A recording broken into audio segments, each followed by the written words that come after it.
Was Captain Planet on the Amiga as bad as you remember? Find out on this week's episode of Amigos.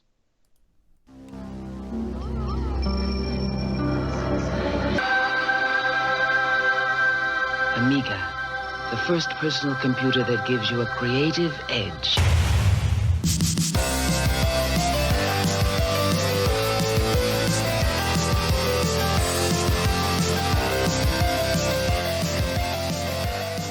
Hi, everybody. Welcome to Amigos. I'm John. And I'm Aaron. And today, Aaron, we're going to be talking about Captain Planet. Aaron, who is your favorite captain? Well, you got Besides the me, Captain and Tennille. Yeah, Muskrat Love. You know what I love about Captain and Tennille? No one talks about those guys anymore. It was a guy and a chick. Mm-hmm. You know, the captain had problems. And he would actually, he always dressed like a captain. Remember the captain's hat? Hold on, Judge. He wouldn't take that cap off ever. He wore it to parties. He wore it to bed. Everywhere. Wow. The guy was bald. So secretly, he was a bald brother. Now, he had other issues. Captain and Tennille broke up. She wrote a tell-all book. But she was his best friend. I always liked this. So he's right up there. Captain of Captain and Tennille. Do you know, are either of those still with us today? The captain has passed, I'm afraid. But Tennille is still around. Tennille lives on. And then you got Captain Kangaroo. I always liked him back when I was a kid. You are old enough to appreciate Captain Kangaroo. Take off. He was awesome. You could see him in reruns.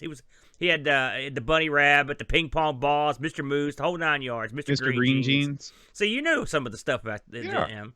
Then you got Captain America. You gotta love him, America. Those is Shield. So those are some good ones. What do you got? Oh, for me, the answer is clear. There's only one captain in my heart, and that's Captain Lou Albano, baby. What do you know about Captain Lou? Aside Captain Lou Albano. Mario. Listen, I know that he had a full and illustrious career in the dark arts, but I'll always remember him as being Mario on the Super Mario Brothers Super Show and doing an awesome rap at the beginning. Nobody could rap like Captain Lou. He had a career in the dark art of boozing. That's what he had a career in. He had rubber bands on his face attached. He was out of his mind. He was actually a professional wrestler of some renown, right? He was a wrestler way back, but mostly he's known for his management skills. When he was manager, though, you would come out at the matches with the wrestler, and then you would leave. So it was a pretty good gig back in those days. And you cut promos and stuff. But I will tell you, the one captain that doesn't come to mind is Captain Planet. I will say that. He does not leap forward into my captain in my mind. That's not one of the ones. He's not in the top 5, is what you're saying. No, he's not. When you're behind Captain Tennille, you're way back there. Well, we're going to get into Captain Planet in just a little bit, Aaron. But first, let's dive right into this week's Amiga News. Amiga News.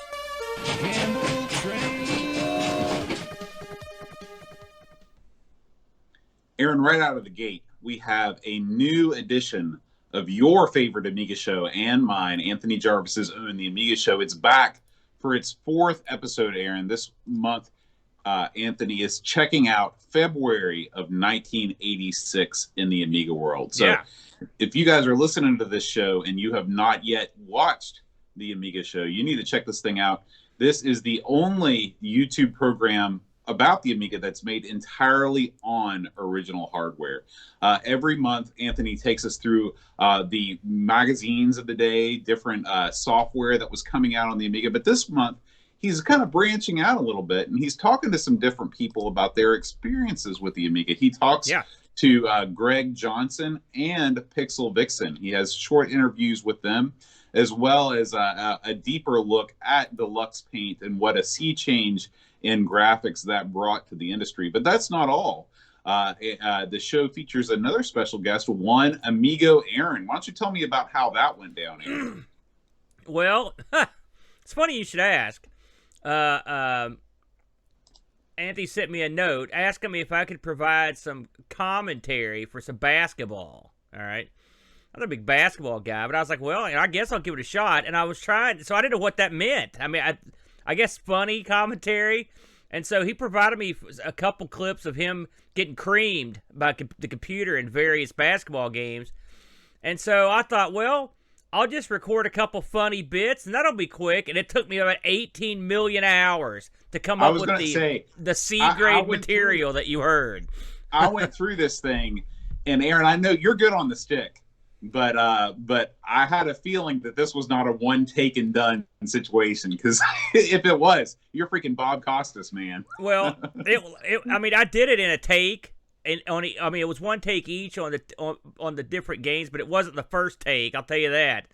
And here's the, I don't know these people. It's hard to be first of all, I'm not a funny guy. Okay, I'm just some schmuck.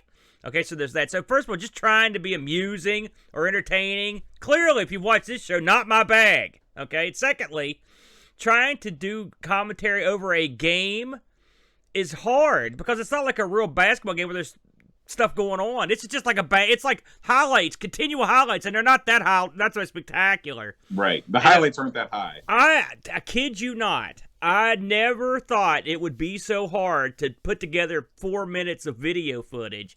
And plus, you're going to sync everything up with what's going on the screen. So if you're going along at a good clip and you blow something, you got to start all over. So I saw these clips about 4 million times.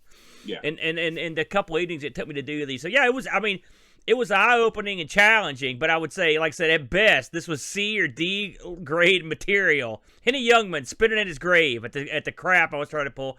But, I will say, he got killed at one-on-one worse than anyone I've ever seen get killed because Dr. J flipped the scoreboard. So the final score is like 140 something to like 50. I mean, it was just a killing. So there you go. But yeah, it was fun. Great show. Just a great show. Absolutely. All right. And speaking of great new Amiga media coming out, issue 3 of Amiga magazine, Aaron, has recently dropped.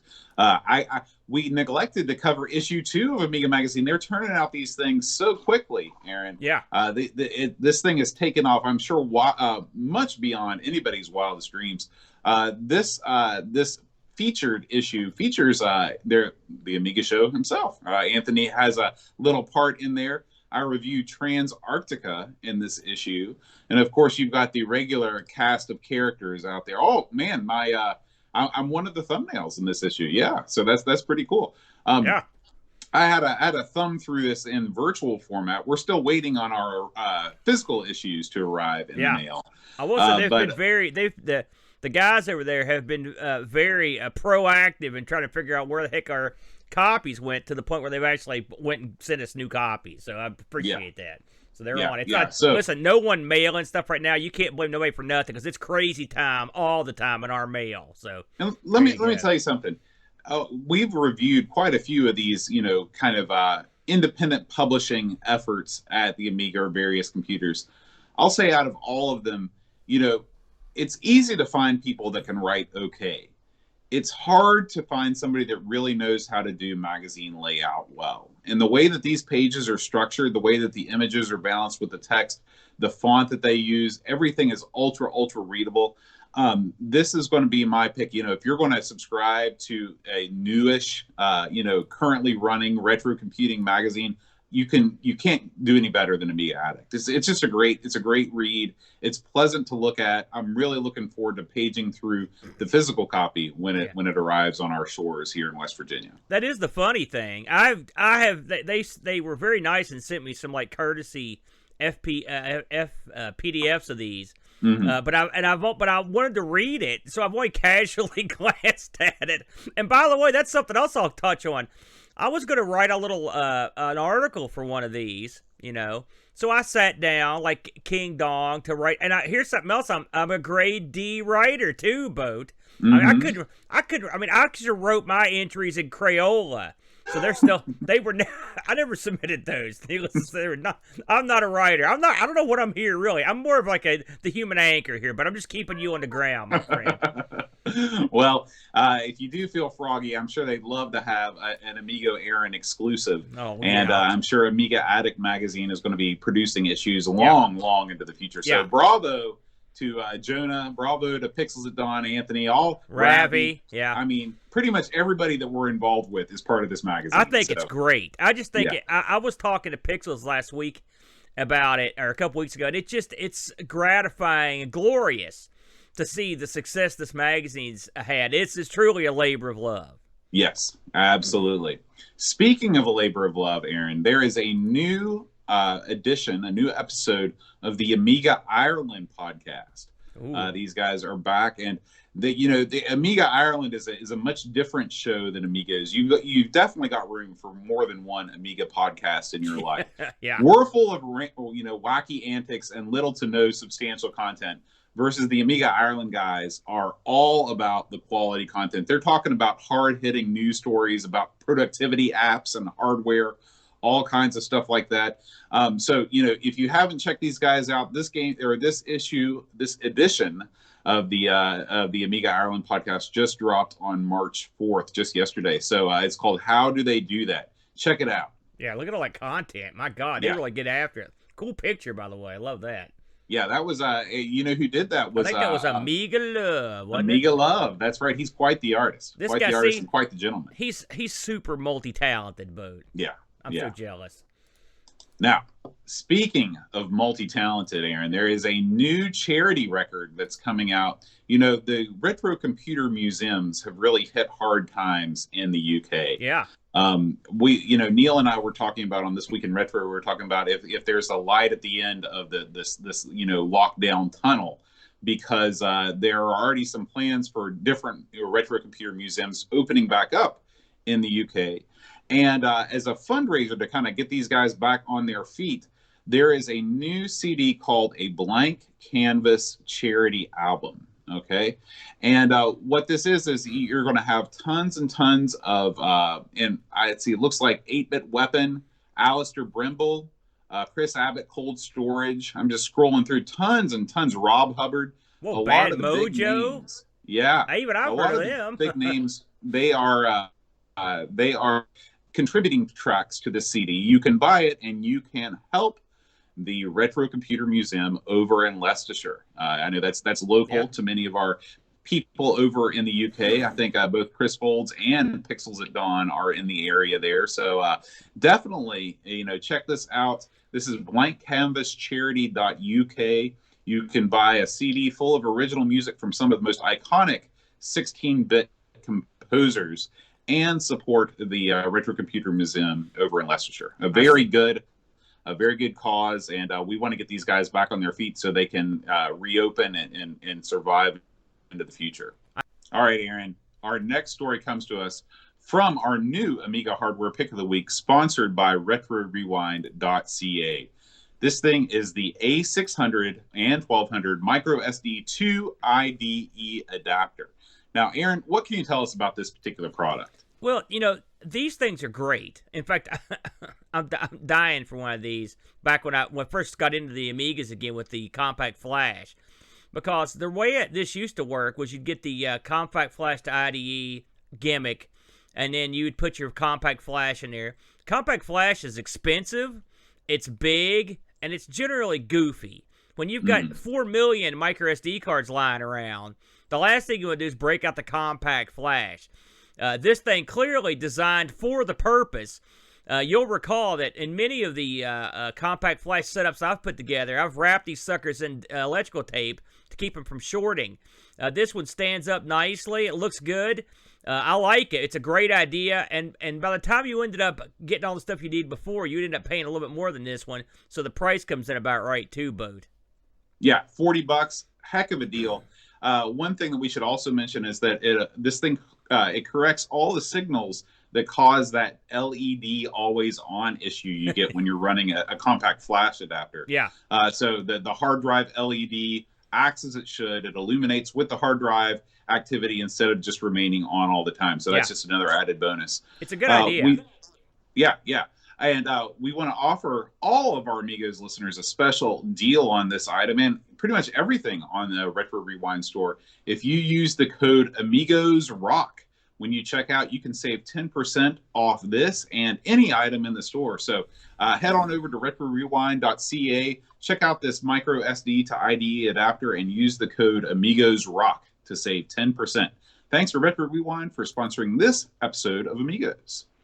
Now, Aaron, it's time to talk Captain Planet. We've been putting it off, haven't we? Let's get to it. Too long. So, now, Boat, I always ask, had you played this one before this week? Never.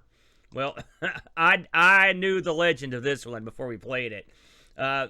Captain Planet and the Planeteers.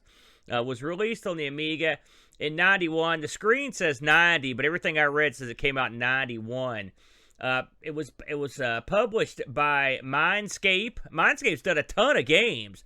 Now, it's funny, everywhere I looked had the developer of this as unknown, so I'm assuming this was some sort of in-house gimmick, or I'm not exactly sure how they handled it. Nobody wants to take credit for it. Yeah, That's no the kidding, issue. it was coded by a guy named Anthony Crowther, and the graphics were done by a guy named Jason Kingsley. And music was also done by Anthony Crowther. So he was a double-edged sword here. He did the music and the coding on this bad boy. I looked at what he'd done to see if it was anything we'd heard of. I don't remember. I don't think we've ever done any of his stuff. He did a game called Bombuze, Captive, Nightmare, Liberation, Captive 2, and Phobia. I don't remember any of those on our we haven't covered them on the show, but Captive Liberation 2 is the only game I've ever played in my life where I have a complete boxed copy with the manual, and I still had no idea what I was doing. Oh, that's that one. Yeah. Because that was, we were supposed to do that on the show. Very highly rated game. People love it. But I've offered many times, I said, I've offered cash rewards for people to make a video that explains how to play the game. Nobody's taken me up on it. Now, before we get into the game proper, I want to talk a little bit about the actual basis of the game, which is Captain Planet and the Planeteers. Now, I'm assuming, Bode, that this, since this was included in the UK pack, there's some UK, I'm assuming that this show played in the UK somewhere.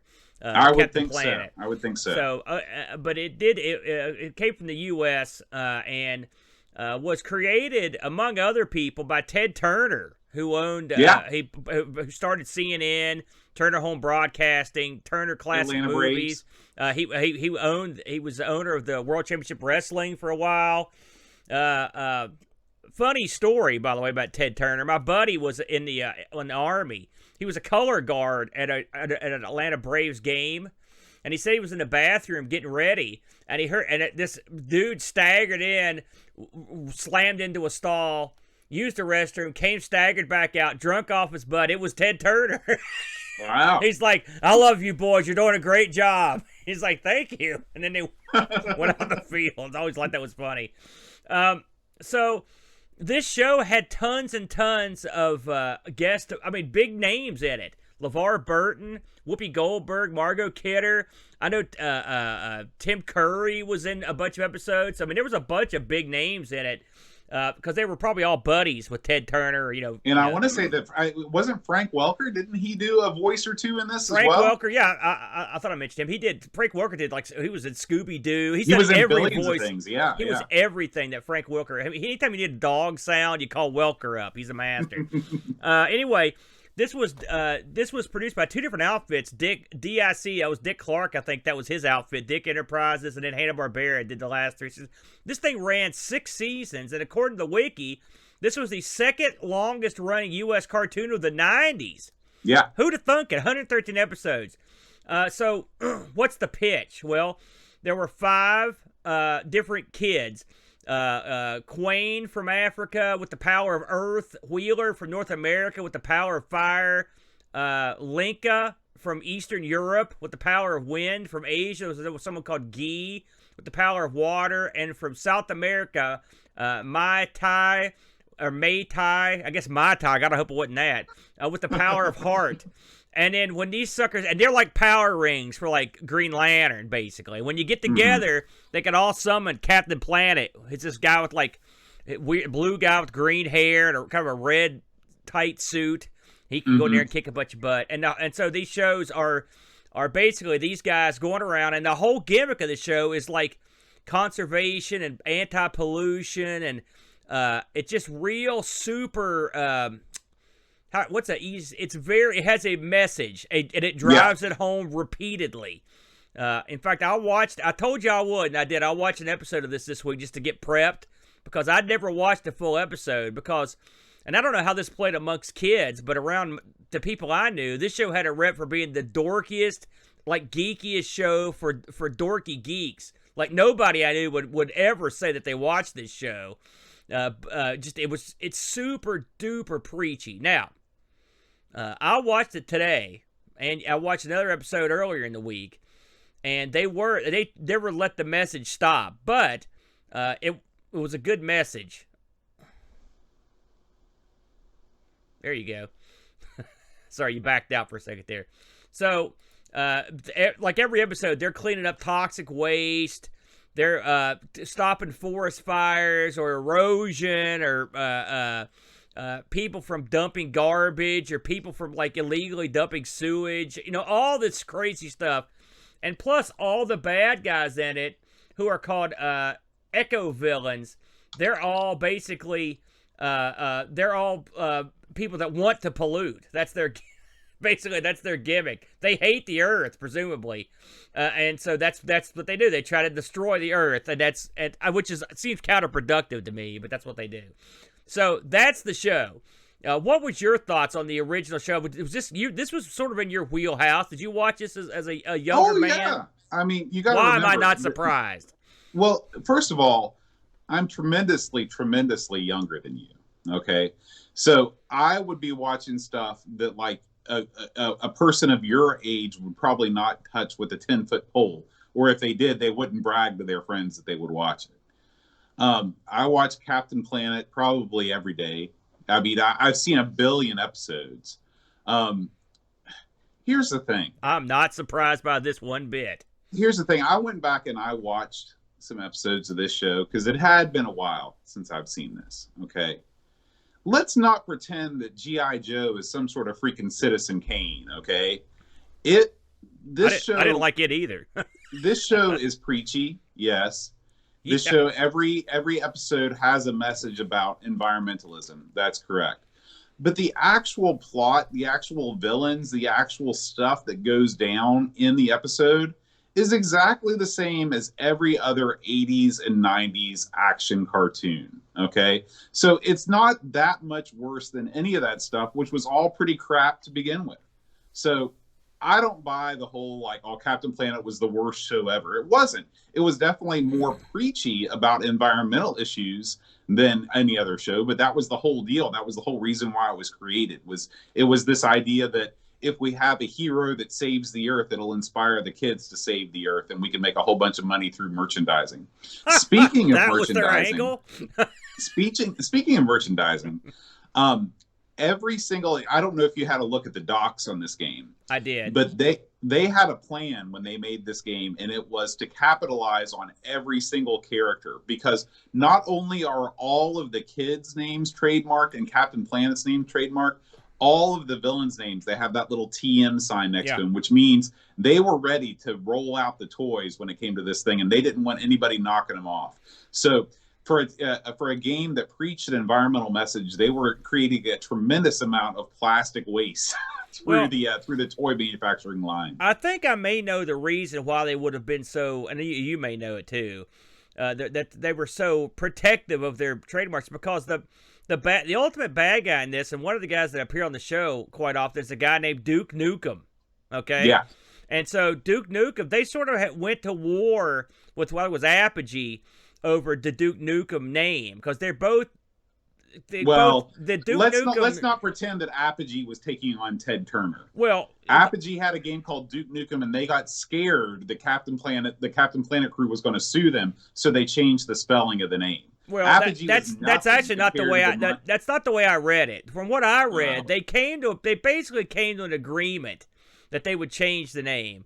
And then later on, it was determined that their trademarks don't infringe on one another, and that they could change their name back. So really, there was no throwdown. But if you think that Apogee was posing a serious threat to Ted Turner, you're insane. No, no kidding. But I'm just saying, that could be why they were doubly protective of their crap with the little TMs beside everything. Anyway, to get back to your previous point, this cartoon, it's funny. I like the DIC. They did a bunch of cartoons I like. In fact, I think they did Pole Position, which we talked about today. Yeah, they did Shirt Tales too. That show, which I didn't like that one, but I like the art style in it. It's good. It's excellent. There's nothing wrong. And me, I'm a real stickler for art.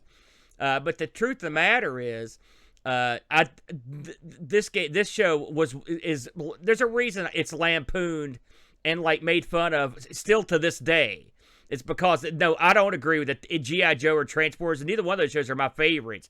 But I don't think this is like those. I mean, this thing, they just beat you over the head with. I mean, you're trying to tell me that G.I. Joe had a message it was trying to get over to you? No, it was just a wacky, adventurous romp. Like this thing, it's perpetual. I they never stop. I agree. The preachiness is off the charts in this show. But if you leave that behind, and you just boil it down to its essence of the good guys beating the bad guys, like there's nothing that G.I. Joe did that was, much different than what these guys are doing. You know the funny thing about it, Bo, I watched a couple episodes this week. This show fits. You could put this show out right now, and I wouldn't think twice about it. I would think, yep, that's about right, because this show was like 20 years ahead of itself. Like this show was built for today's world. I mean, it would fit right in. Where if you try to put G.I. Joe something out now for kids, they would not be happy. But you could put this out easy, no problem. So it's funny. I would have never guessed it ran this long, to be honest with you. Honestly, I didn't think the show was very popular. Like I said, I didn't know anyone that was like that. Well, Aaron, I knew kids. I knew plenty. You were 20 years old. Hey, hold on a sec there, Home Skillet. I was still watching cartoons. I still watch them today. And I know tons of people that are younger than me that watch them, including you. So I got my finger on the pulse of the cartoon world. I know what kids are watching. And they weren't watching this, at least nobody I knew. But someone was watching it. And one thing's for sure, they had big money behind it. And they also, whether you agree with them or not, I don't know how you could not agree with wanting to screw up the earth. Not only did they have big money, but they had a principle that they were pushing here, which is don't pollute the earth. And I'm not going to rag on the show for saying that because we live in one of the most polluted places around. We need plenty of this stuff, so I'm all for it. So with that in mind, I think most of the villains in Captain Planet actually reside in West Virginia. Yeah. At least some of their wares are dealt here. This is where they retire, Boat. Anyway, this thing ran for 116 episodes, so a good run, 113 episodes. A good long run for a cartoon show, real long actually. So, with that out of the way, it was game time, and so they stuck this thing out. Now, it's funny. Captain Planet games got released on several systems, Boatster. You had you had a version of Captain Planet that's not this one that was released on the Amstrad, and the ZX Spectrum. That I looked at, it's nothing like this at all. Right. It's more of a shooter, as I recall. It's a shooter, and it's got an interesting bonus stage mechanic where you're flying behind Captain Planet. It's like a space harrier thing almost. I know the Spectrum version. It had some pretty cool looking effects. I'm not gonna lie. It looks pretty good. And then better. Yeah, I mean, I kind of wanted to play that game. I know. I was thinking the same thing. I might play that tonight, actually. And then you've got the NES version. Now, as far as from what I read, this only got released in like Europe. I don't think it had a U.S. release, and it's completely different from any of the other ones as well.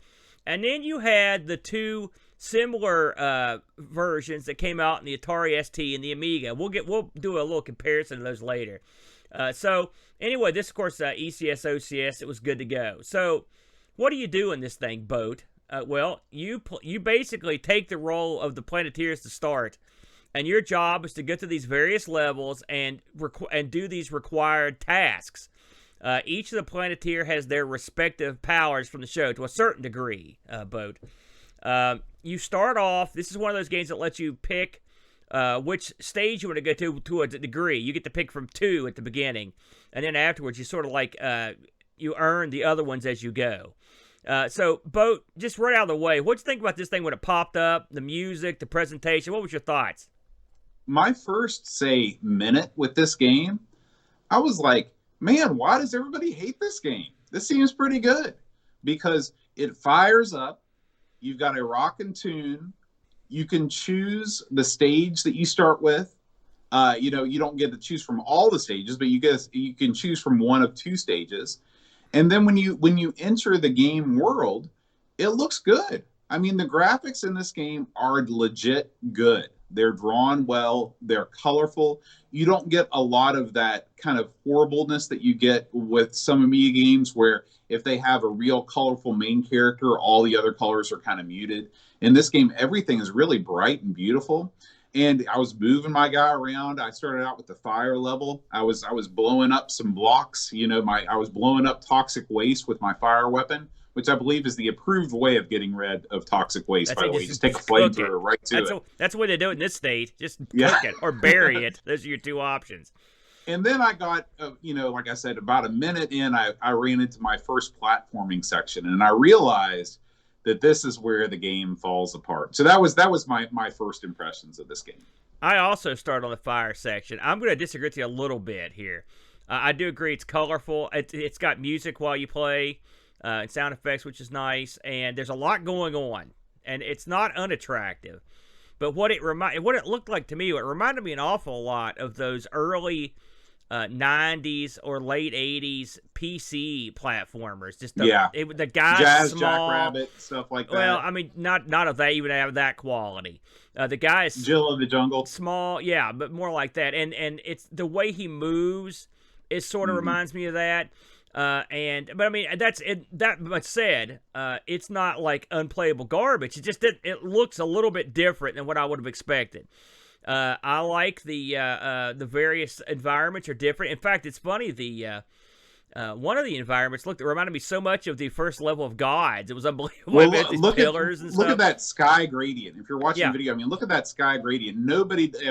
Why do you need AGA if you can do gradients like that? Yeah, in here we go. Well, that's neither here nor there. So if you play the first mission that I picked, which was the fire guy, Wheeler, your job is to go and get rid of enough toxic waste to where you could get in your ship.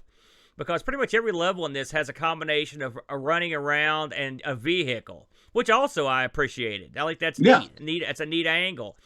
And you'll need to use both to finish the level. So in this one, you've got to get rid of the toxic waste, and you've got to fix the ozone layer, okay? Getting rid of the toxic waste, let's talk about the actual, and we're going to be a little more intricate on these because these characters do different stuff, and they do, even their ability to do the weapon stuff is different. Every character has different stuff. So for the fire guy, he shoots fire. He's the easiest guy to come to grips with because he's basically just shooting and jumping. Now, this game, it's up for jump, of course, and once you get past that, you're going to come to these platforms that have like Mario-style cubes. You jump under them, and a goodie pops out, or a baddie, depending on what it is.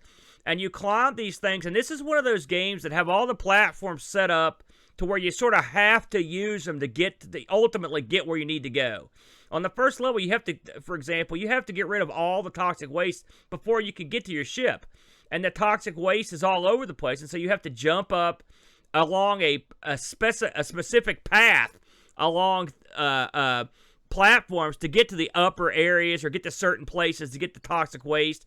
So you've got to come to grips. So here we go down that road. It's not like a freewheeling, just finish the level sort of affair.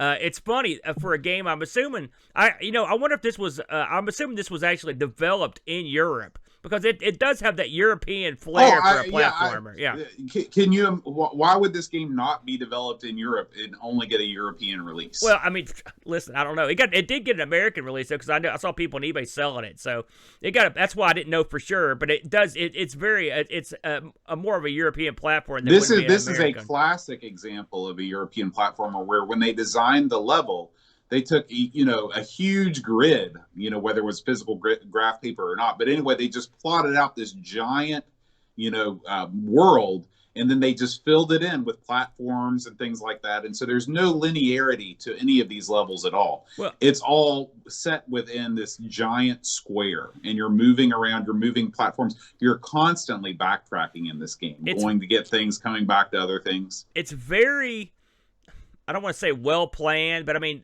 the levels, they didn't just throw some crap together because it's very intricate, the paths you have to take. Even, right. It's funny, I got rid of all the toxic waste, just the path to get to my ship at the very beginning. I was like, my God, you had to go all the way across the zone once, then all the way back across the zone just to get to your vehicle. I mean, that's the way this game is. To get to these different areas, you have to use your different powers. Now, again, we're just talking about the fire guy here to start off with. As you go, you're going to see enemies. Their enemies are like starfish-looking things and blobs and crap. Plus, occasionally you'll come across like a pit of pollution. And if he hits these things, they'll drop him just like that. And it's funny in a game like this, I found their deaths particularly vile looking. Occasionally, they would melt or their skin would come off. I mean, it was brutal. I thought that's over the top violence for this game of this sort. The worst thing on at least the levels I played were these, and you'll get these sometimes when you open the mystery boxes when you jump under them, are these spinning blades. I guess that's what they are. And there's nothing that pisses me off more, Boat, than when you use one of these mystery boxes and there's something bad in there. Then you have to go run around like an idiot. So I effectively just stopped opening those whenever I could. I didn't even open them anymore. There's lots of things that here's the thing. This game does a lot of things that I think are really cool. Yeah. Okay. I agree. Each one of the powers that you're given is very unique. Yeah. Very different, and the way that they're implemented in the levels is very cool. Okay. So the fire power, that's probably the lamest of them all because it's the most generic. Yeah. But being able in the ice level, being able to put ice platforms where you want to go, it's like Rainbow Islands basically. Yeah. You're putting up ice platforms, you're jumping. That's a cool mechanic. Plus you can shoot the enemy with it. In the garden area where you have the Planeteer that allows plants to grow, that's another cool thing. Yeah. You walk up to a plant, you make it grow, you climb up the vine or whatever. That's really unique. That's really cool. That was in the level where you've got the rock. You can make rocks form, and then you're pushing rocks and you're using them to overcome difficulties. You're pushing them onto enemies and killing enemies. That's super awesome. So I'm a big fan of all of that stuff. And we've not talked about the scoring mechanic in this game. So whenever you defeat an enemy in this game, the soul of the enemy follows you around. It's like a little mini version of the enemy. I always just think about it like a soul. And we just watched that Pixar movie Soul, and it reminded me of that. Yeah. So whenever, now this will last as long until you take a hit. Okay. When you take a hit, those guys stop following you around. But until that happens, every soul that's following you acts as a score multiplier. Okay. So whenever you defeat an enemy or you hit a secret area that gives you points, every single soul behind you that multiplies your score by that many souls, and you see the scores pop up. Okay, that's awesome. That's a really cool mechanic. Now, does that mechanic make any sense whatsoever in a platform exploration game? No. Yeah. No, not really. It's a good idea for something else. I will say that. This is not a score attack game at all, I don't think. But there are lots of things in this game that are interesting and that are cool. Yeah. What lets this game down is the controls. The controls are just so bad. You have to make precision jumps out the yin-yang in this game, and your character is not prepared to make them, because when you jump, anything can happen. I mean, this game, there's a mechanic in this game that, okay, first of all, there's fall death in this game, which is horrible. And it's hard to judge how far you can fall. It's very hard. I hate fall death in any game. Yeah. But in a game like this, there's no excuse to have that in the game. That's just needless frustration on the part of the player. Yeah. But the other problem is that in order to mitigate that, in some cases, when you fall off the edge, your player will launch a balloon or like a parachute over their head, and you'll float safely to the bottom. Except when that doesn't happen and you don't, and you die. But that's not actually how that works. Okay. Here's how it works. Tell me how it works, because maybe I'm just not understanding. Yeah. So, and this is funny. So when you're jumping, if you hit up, a balloon will come out. At least on the levels I played. I didn't get to play all the levels. Okay, I will say I that. Didn't know that. And so what happens is, what's great about this. This is the one thing listen. A lot of people kill this game and it deserves some death, but this right here is innovative as hell. When you jump, you can push up and that balloon will come out. Now, sometimes it gets annoying. In fact, at first, I used to come up all the time because I kept trying to shoot. You can't fire while you're jumping, at least with the fire guy. You can with the, I don't think you can do with any of them, actually, when you're jumping. But you can't fire while you're jumping, which is stupid. But what you can do is, let's say you're on a ledge and you're jumping to the next ledge, and you jump and you're not going to make it, all right? You can hit up, and that balloon will pop up and will float you directly from where you left. Every time. Part of the problem that I had was that I would get right up to the edge of the cliff, right up to the edge of the platform. Yeah. And then I would attempt to jump, and I'd hit the middle portion. I'd be right on the edge where the game didn't know if I was trying to jump or if I was trying to activate the parachute. Right. That's happened to me constantly. That's one of the problems. What this game really could use is 2 buttons, because a button specifically for that parachute would be great. Because you're right. Yeah. But what I found is when I was going through a difficult section with jumping, and you would miss all the time, if you just hit up and the balloon would, and just hold up, you keep holding up until the balloon just floats you right back to where you left. Then you just try it again. That's great. That way you don't die. This is a good idea, especially for a game. Now, listen, this game is too hard for little kids, okay? Mm-hmm. It's too hard for big kids. But this is something that I could see putting in a game for little kids and it being a good thing, because it was great for me. Because I didn't die very often on stuff like pinpoint jumping, because you had a built-in second chance. It's actually quite brilliant. And it's funny to find it in a game like this where you think, and I think a lot of people have misconstrued what that power is, because for the first 2 or 3 plays of this, I was so pissed off that this balloon kept popping out, and it would screw me, and I couldn't figure out what the heck was going on. Well, that's what it was. If you keep holding, you'll just go all the way back. It always takes you to the place you jumped from last. It never takes you anywhere else. It doesn't lower you down. It just takes you to the exact point where you jumped.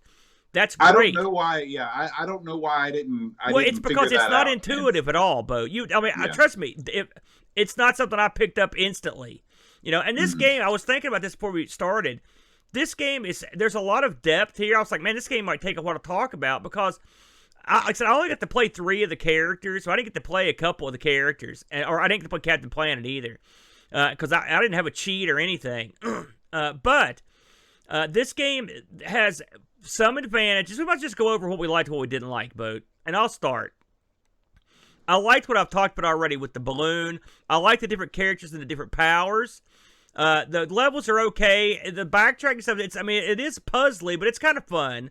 That scoring thing is neat. It's weird looking, but neat. There's the levels are varied. The graphics are okay. The music's hit or miss, in all honesty. It's a hit or miss affair with the music. Some of the music I thought was okay. I didn't think any of it was solid gold, but I thought some of it was okay. Well, listen, in the realm of the Amiga, where we're lucky to have background music at all most of the time, I thought that this was above average. Yeah, like I said, for me it depended. I like the fact that you have vehicles. I like the fact that the levels are like multi-tiered. I think that's cool. I thought that was neat. I like the fact you could pick what level you want to go to a certain degree. I think that's cool.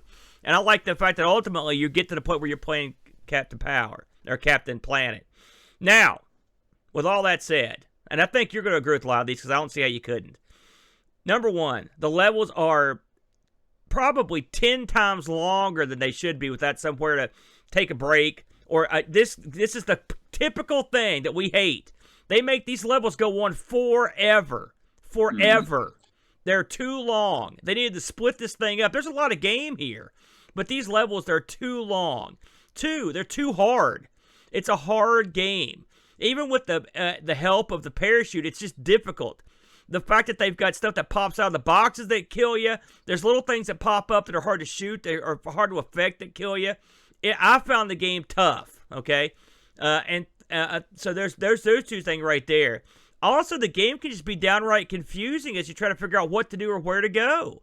What this needs is like a this way button or a message to pop up and say, do this, do that. You only get a little message at the beginning of the level, but you don't know what you're doing. So when they say, for example, get rid of the toxic waste, you have to get rid of all the toxic waste. Is there a meter? There's a meter, right, but it doesn't go away till it's empty. So what's the point of the meter? I didn't think I had to get rid of all of it at first. Stuff like that. Having a gauge that shows you how many boxes are left, stuff like that. Even just a mini map or something to show you where there might be some hiding. Yeah, because these levels are immense. They're immense levels, Boat. Here's another thing I hate, and this goes back to the old Dreamcatcher article from our first couple years. The use of space in this game was stupid. They've got a huge section, probably a third or a fourth of the screen is all it is a picture of your guy in a ring, and then the rest of it's blank. First of all, that's just lazy. You couldn't put a background or something there, and secondly, why is it there?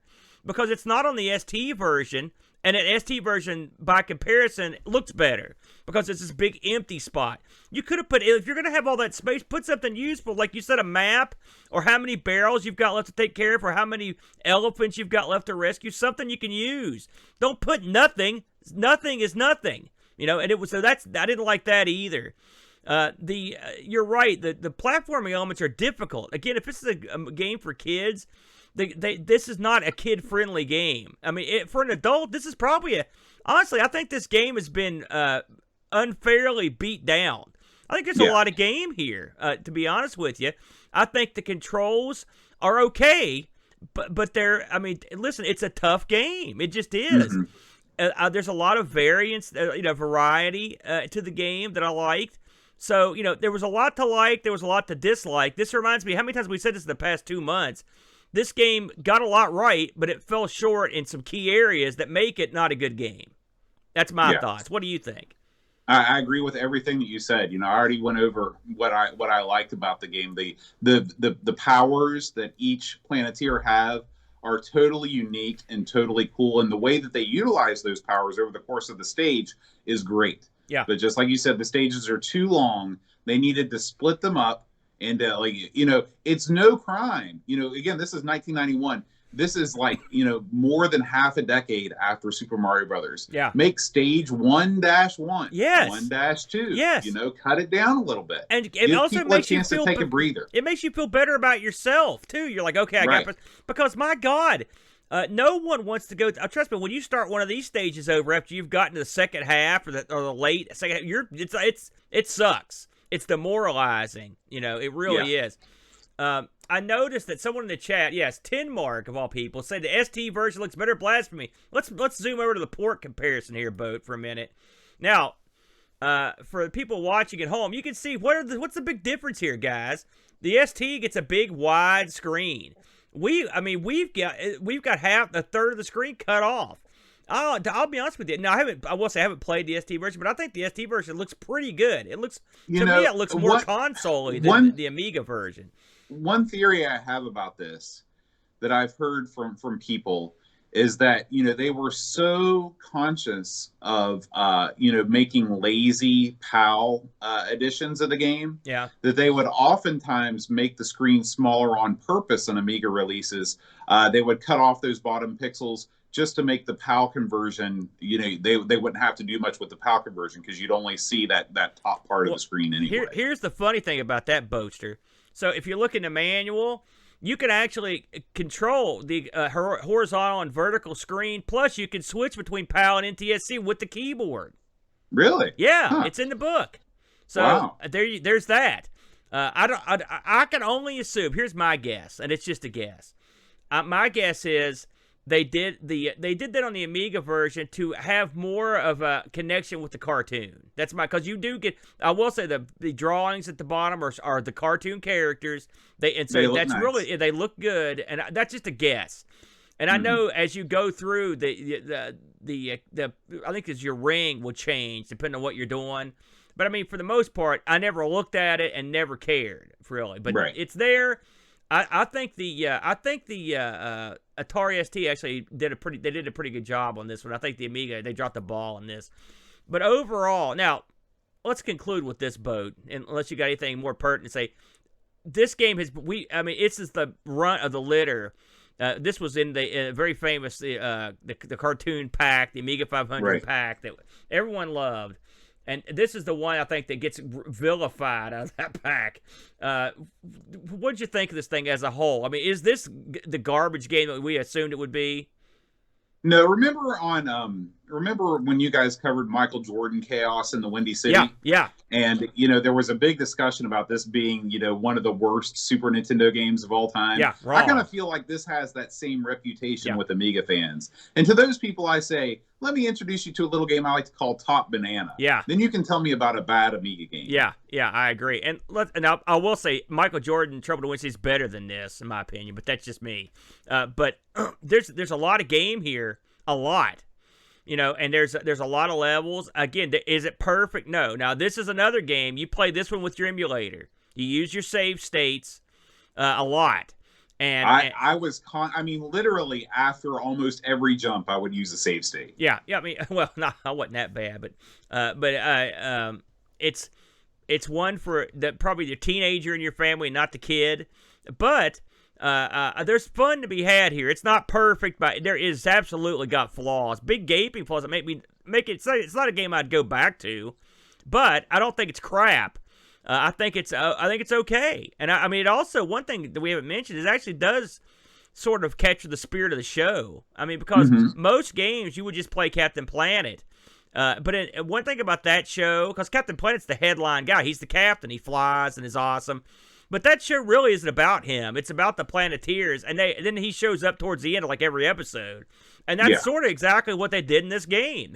The Planeteers go do their business, and at the end they bring out the big guy, and he'll come in to fight Duke Nukem at the end of the game. One thing I would have liked to have seen is having the Planeteers interact more with each other on every level. Like, for example, you control one of the Planeteers on every level, but over the course, as you're exploring the levels, you might run into another Planeteer as an NPC. Maybe you need the rock guy to like generate some rocks for you. So you're talking, he's like, let me help you with that. Boom, boom, boom. And then you get to move on or something like that. You could have almost made this like an action, like a Three Vikings sort of affair where you have to switch between them. That's an angle. Yeah. Now, I can't believe I'm sitting here thinking of ideas for the next Captain Planet game with you, but that's not. Call us up, Mindscape. We got lots of ideas. Yeah. By the way, Mindscape, like I said, they didn't do this game.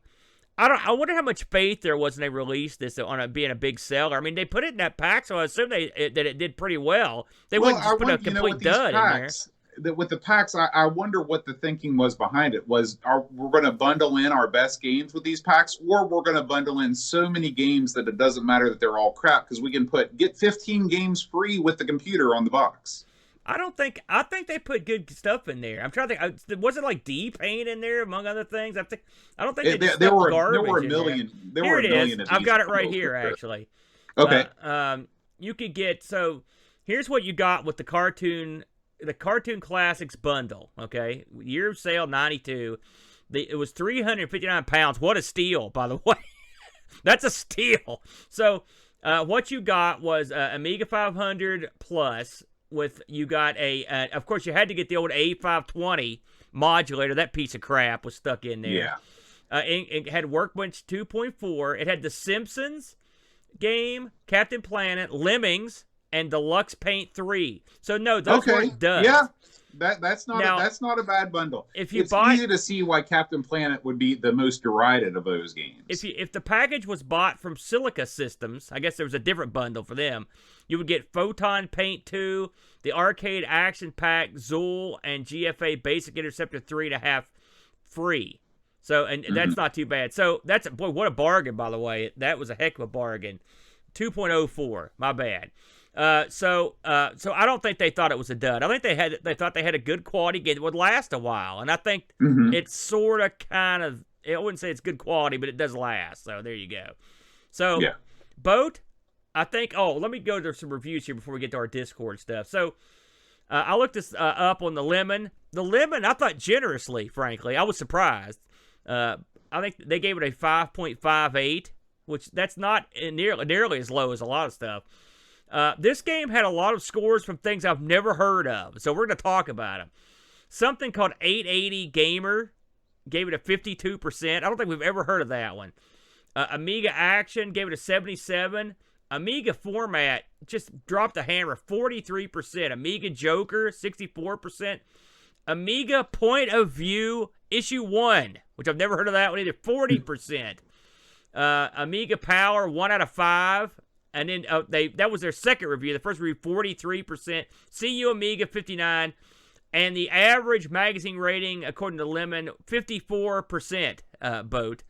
What did our Discordians have to say about this one, Boat? They were not nearly as kind as a lot. I can't believe Amiga Joker gave that thing 64%. I was higher than almost everyone else, yeah. Yeah. We'll start things off with Chris Foltz. He says, utter dross. Where to start?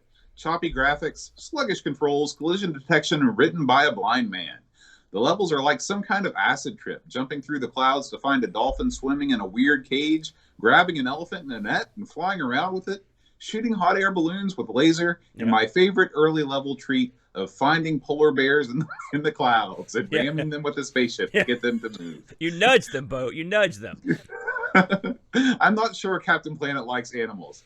Game does get an extra point for the graphics being half decent and in-game music. 3 out of 10. Lord Soup writes, the Mickey had some appalling platformers, and this stands out among them. I got some rubbish as my pack-in game, so at least I didn't get this. 2 out of 10. Man. Want a decent Amiga platformer? Go for Flood, Rick Dangerous, Switchblade. Not this. Captain Planet and the Planeteers, Jason Warnes writes, fail. 3 out of 10. And finally, oh no, not finally, we got a couple more here. Graham W. Bebke writes, the game loads without errors. So he starts off positive. He says, the art style is like my 7-year-old's crayon set has gone wild. This game probably could be used to test color blindness at times. I didn't mind the sound in the game, and that is probably the best aspect of the game. Now, where I really struggled were with the controls. They were slow to respond, and the jumps were too floating. At times, it was so frustrating, and it felt just unplayable. The concept of this game is a mess, and the level design is cut and pasted spaghetti. Why do these levels require precision jumps when there's no precision from these controls? Was this a feature to extend the gameplay time? What a mess. When you lose all your lives, it states you have failed. And this game has failed to impress me. 2 out of 10. Barkbit, Sweden's finest, writes, this game has a lot of decent aspects, like graphics, music, and a wacky cutesy theme. Controlling a new character with a different ability for each level adds variety to the game, and each level has different tasks to complete before reaching the exit. Where it all falls apart is with the jumping mechanic and the one-hit kills. It makes the game frustratingly hard and kills it dead. 3 out of 10.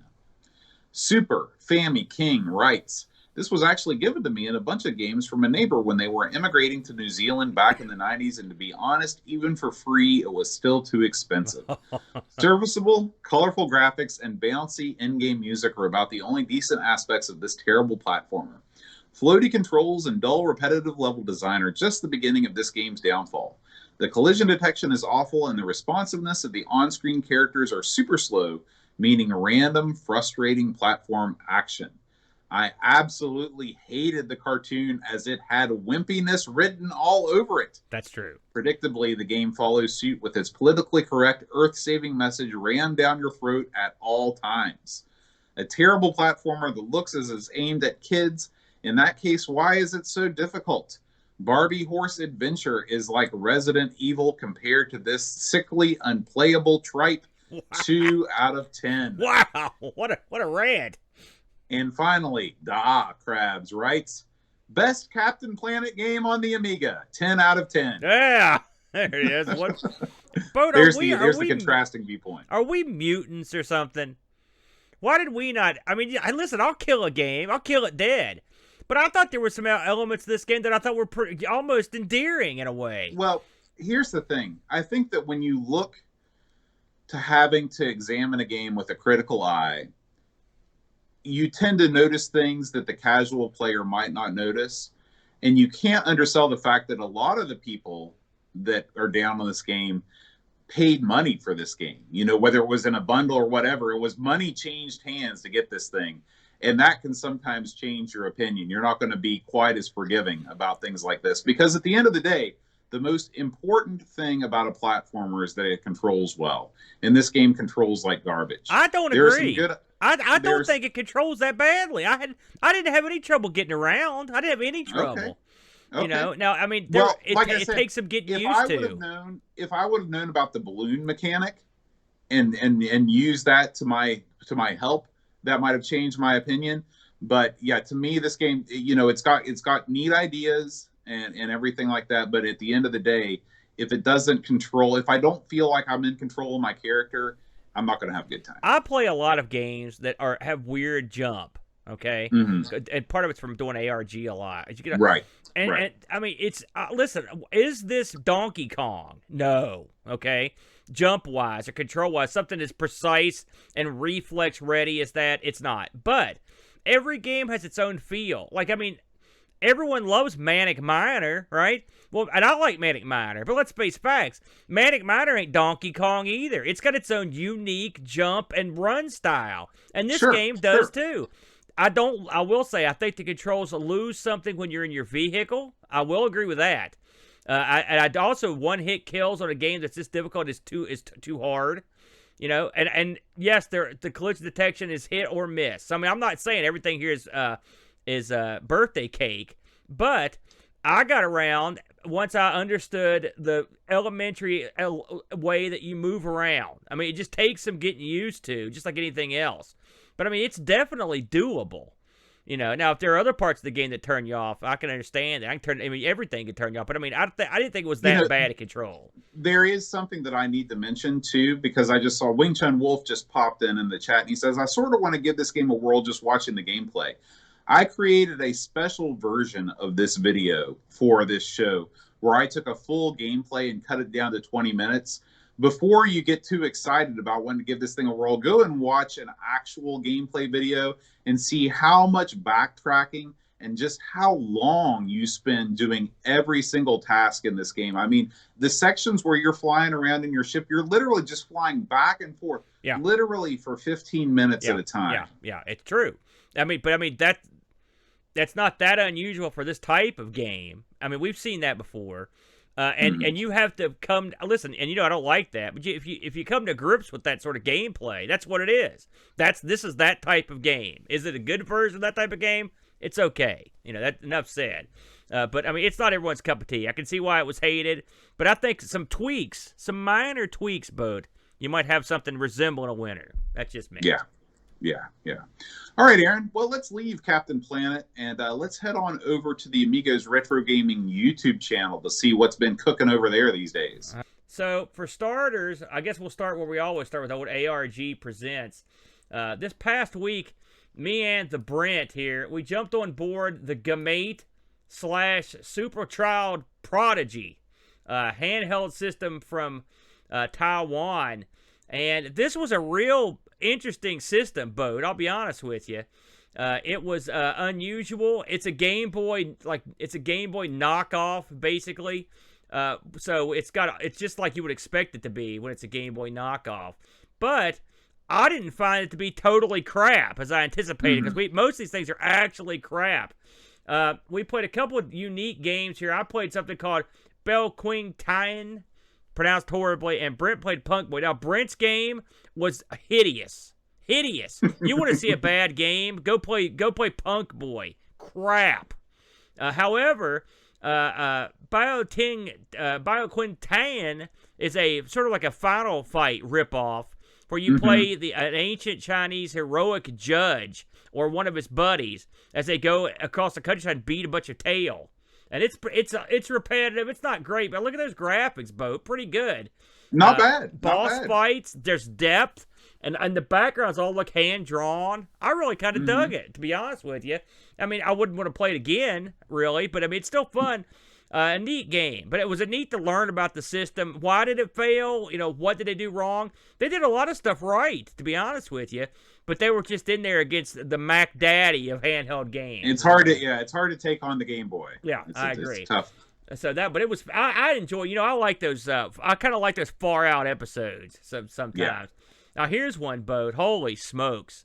It was a happening last Sunday, or was it Saturday? Last Saturday, it all went down, Boat. Ask the Amigos Spicy Edition. What made it spicy, Boat, if I may ask? Oh, you're going to have to watch to find out. I was there. I don't know. I don't watch. Anyway, it's Ask the Amigos, so you know what that means. Me and Boat answered a bunch of crazy questions. I had a lot of fun on this one, Boat. It was particularly interesting and wacky, and I enjoyed it. Yeah. I particularly like the part where you, without any fanfare or any previous notice, just get up and leave. That's my favorite part. And while me and everyone in the chat are dumbfounded, and then when you sit back down, you're like, "What's wrong?" I'm like, "What did you do?" And then you produced a giant plastic bottle. I was like, oh, okay, that explains it. So, yeah, you were in rare form that day, my friend. It was. I had to stay dry during Cocoa Talk, so I had to make up for it. Yeah, yes, you did.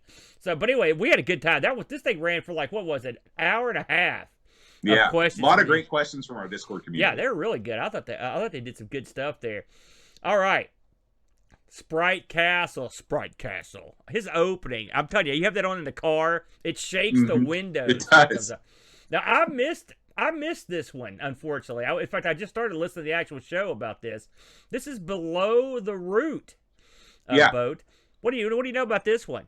Yeah, so this one, I listened to this episode, and this was a game that was put out by Spinnaker Software, or at least one of their subsidiaries, which were makers of a lot of edutainment titles on the 8-bit computers. But they're actually pretty good. And this game is an adventure game.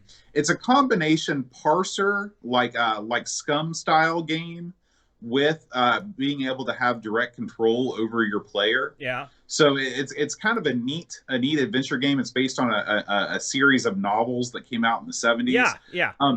And it's very similar to a game that I loved growing up called The Scoop, which uses the same engine, which I was totally unaware of that there were other games that use this engine. And I really hope that Rob plays that on a future episode where you're trying to solve a murder mystery in this same sort of game engine. So, yeah, definitely check out. And I watched some of the stream because in my mind, I had no idea what this thing looked like when he was describing it. So this is a great little rundown of what this game looks like. And then make sure you listen to the full episode of the Sprite Castle podcast on the Amigos Retro Gaming podcast feed. It's funny. I don't have any idea how I missed this. I usually check these out. So, yeah, I'll go back and watch this on myself. So, yeah, good stuff. It looks pretty good, actually, just sitting here looking at it. Here we go. Now, I did catch some of this. This is a review and a walkthrough of the ZX Spectrum Planet of Death, one of the all-time. Look at that box art on that. Look at that. Yeah, this is one of the all-time greatest differences between the box art and what the game actually is of all time.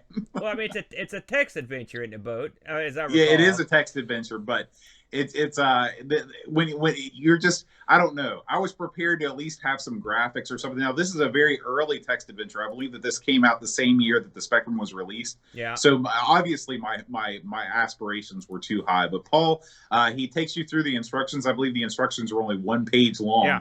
And then you're on your own, and he plays a little bit of the game. This has proven to be a very popular series where Paul takes us through these text-based adventure games on the Spectrum. Yeah, Hermsky's got it down, and I Wishbone just mentioned this in the chat, and I agree. But I had this on, and I laid down and just kicked back, and it did. It's very relaxing to listen to Hermsky go over this stuff. I enjoyed it. In fact, Hermsky's one of my go-to people when it's time to wind down. Now RMC Retro does point out in the chat that the advantage to this is that there's no color clash. That's probably why they went with the straight text. Now that I can run the Spectrum Next, I can actually run this text adventure at double the rate too, so it'll run quicker for me, right? Hopefully I can type fast enough to keep up. Through it, man. That's right. So yeah, Hermsky getting it done old school. Here we go. Now look at this boatster.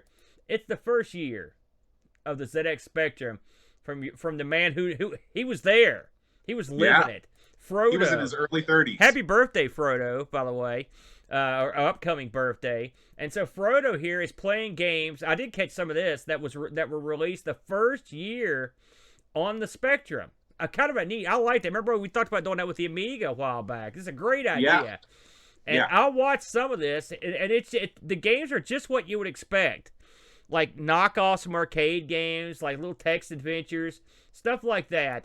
And but some of them are pretty interesting. I think that's a Horus game right there. Hopefully I can invoke his name without the law coming to get me. There's a Pac-Man ripoff. So Frodo just goes through his FPGA and just knocks this stuff out. It's interesting, man. Did you catch any of this, folks? Yeah, no, it is funny. Not only do we have, all of this great Spectrum content, tonight you're going to do a Spectrum stream. Today is the birthday of the ZX81. I saw that. Neil just pointed that out in the chat. Hilariously, me and Brent are covering the Timex Sinclair 1000 by chance. All the stars are aligning. On Sunday, which is the American knockoff of the ZX81. It's funny because remember when one of the questions on Ask the Amigos was, which computer would you send to away forever, the desert island? And I picked the Timex Sinclair 1000, but I made a mistake, okay? Because the one I actually wanted was the one that came after the American version of the ZX Spectrum, which is crap. The Atomic Sinclair 1000 is not that good either. But so when we spun this, I thought, oh man, we're gonna be playing stuff on the that's basically stuff from the ZX Spectre. But no, we're actually gonna be playing games that are sort of the equivalent of the ZX81 this week. So it's funny how you're right. The stars did align on that stuff. And yes, I was actually successful this week in getting my Amiga to run ZX Next stuff. And so I'm going to be playing a crap load of ZX Spectre stuff to celebrate the birthday. All part of the plan, Boat. I swear to God. But anyway, yes, please check out Frodo. Check this out, the first year. This is a very interesting one. And for all of Frodo's streams are really good. All these guys, they know how to do it. So check him out whenever you can, Boaster. Finally, here we go. I did catch some of this too, late. This is our buddy Tim, Pixel Gaden's Tim. And this time out, it's a little bit of C64 action. He streamed this I think it was yesterday on the C64, and he plays some stuff that I've never seen before. I will say one thing with the C64. This is a newsflash, Boat. Get your pencil and pen. This thing can crank out the tunes, brother. Oh, yeah. And the game, after the tunes are so good, the game is sort of, who cares? So, which that is sort of the mantra of some of the C64 games. Yeah, absolutely. But this is good stuff. It's in true Tim fashion. It starts off with the always popular technical difficulties, but this time it doesn't take that long. And in fact, everyone in the chat room was like, "Yep, it's not one of your shows." But everyone has that happen on stream every time. We have it happen every time we turn on a microphone or camera. Except for us, we never have to. Oh yeah, but everybody else is. Yeah, right. This is good stuff. I like the Pixel Gaten guys. They just released a new episode. They release it, I think, every 1st and 15th. So I'm going through their show from a couple days ago right now.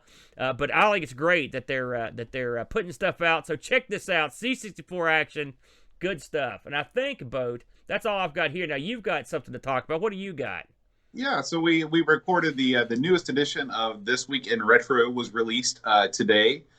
This is, Neil, RMC Retro, and me. We do a weekly show that cover basically, what we think are the biggest stories in the retro scene. So, Aaron, we talked about Zelda turning 35. Zelda, I know, one of your most favorite franchises of all time. Oh, yeah. Turning 35.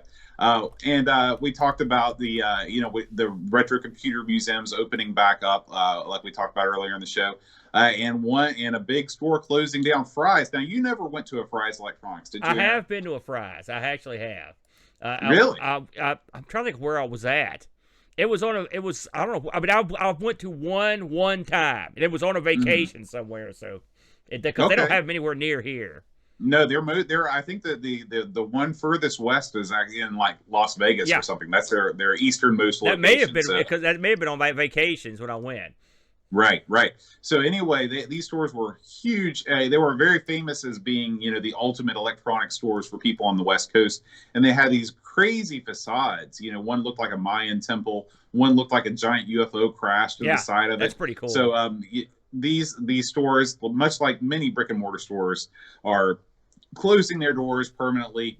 Sort of sad, but sort of not, because I guess they had a lot of other problems.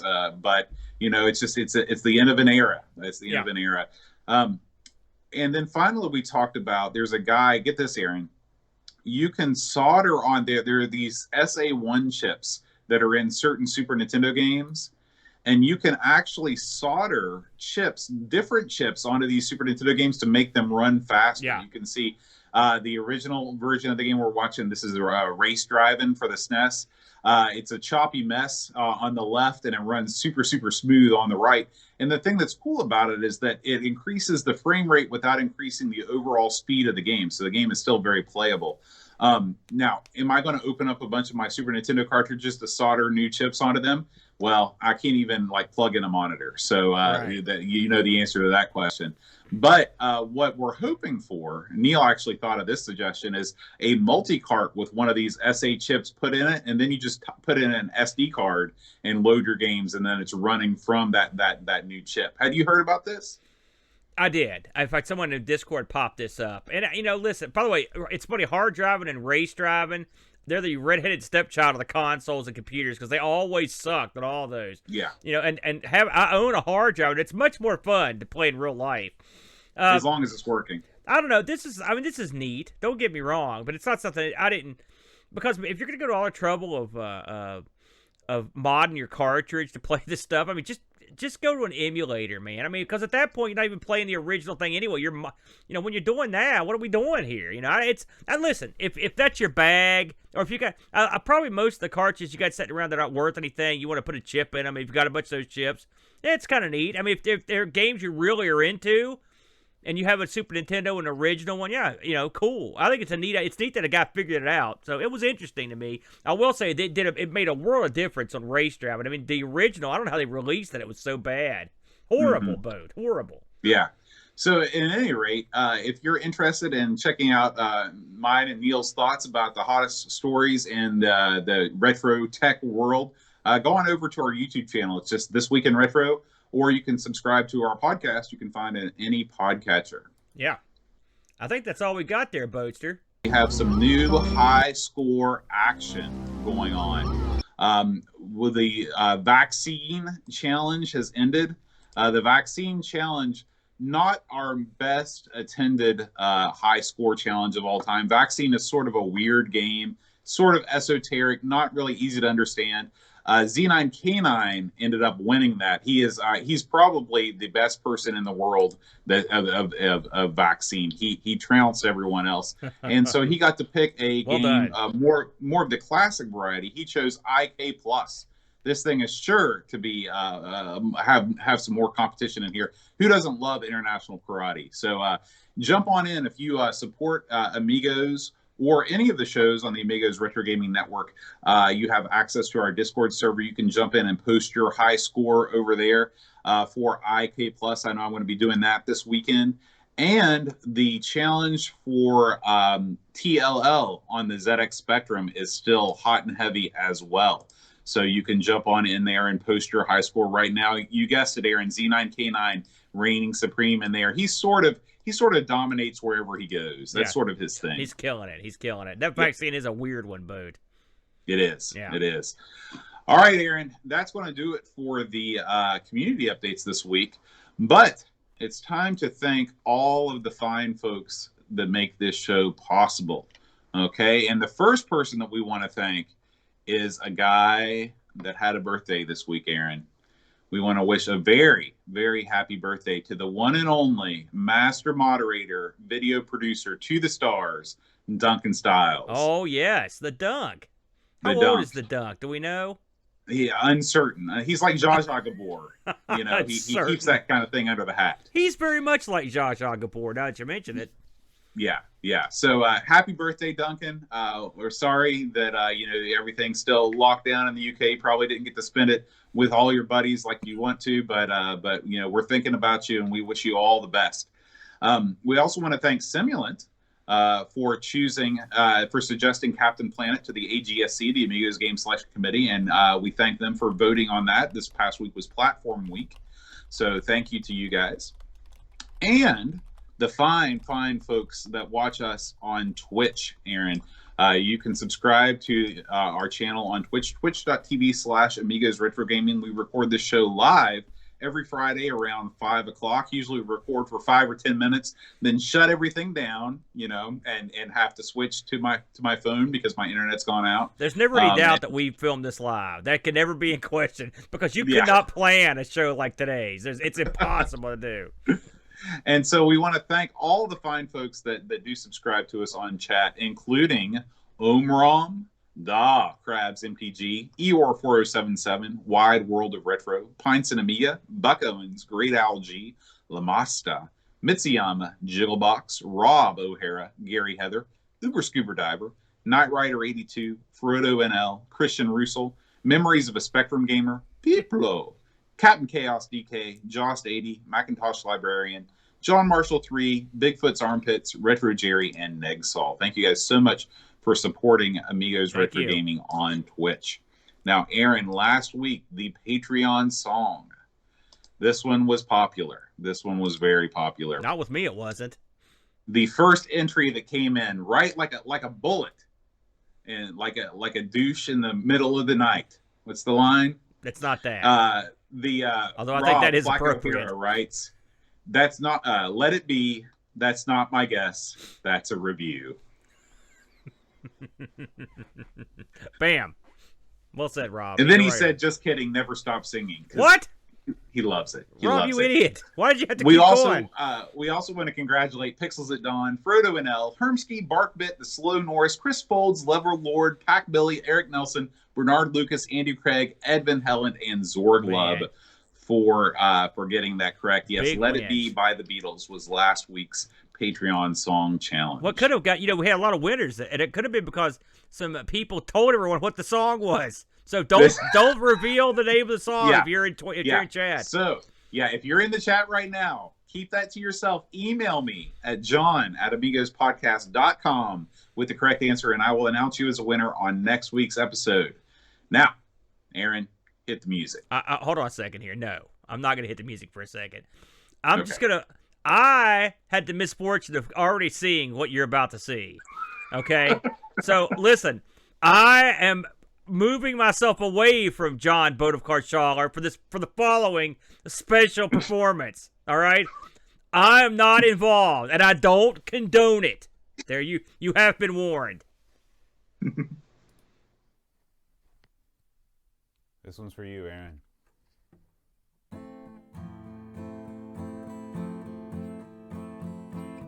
Oh,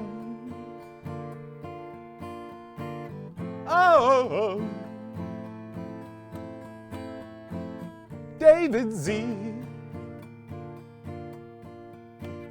George Rosansky,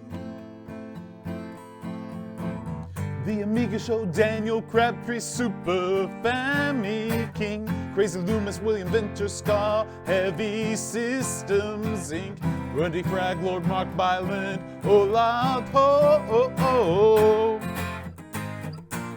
Hermsky Jonah, a.k.a. Simulant, Alien Breeder, Dave Velociraptor, Cowbird Boy, Lane Dinson, Luke Hudson, John Cook on the bass, Frodo Inno, Soul Incisor,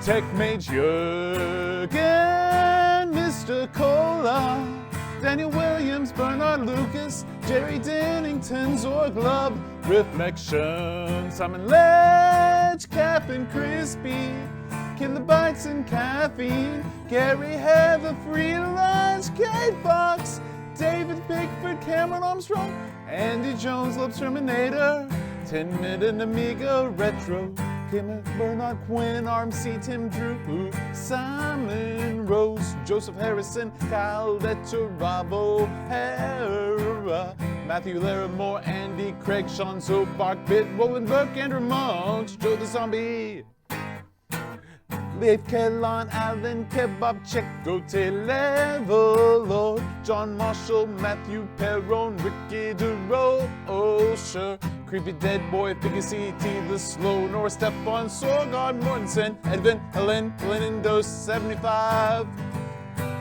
Christopher Hassel, Ravi Abbott, Chris Folds, Lauren Giroux, Graham Bebke, Adam Battersby, O'Brien's Retro and Vintage, Gary Hucker, Paul Harrington, Duncan Stiles, Tapes from the Crib, Josh Nat, Adam Bradley, Jonas Rulo, THG, Derek Elson, Kim Tommy, Humbert Stad, Daniel Bingston, Brutal Barracuda, Darren Coles, Jason's Warns, Pixels at Dawn, and Kjolbjorn Barman.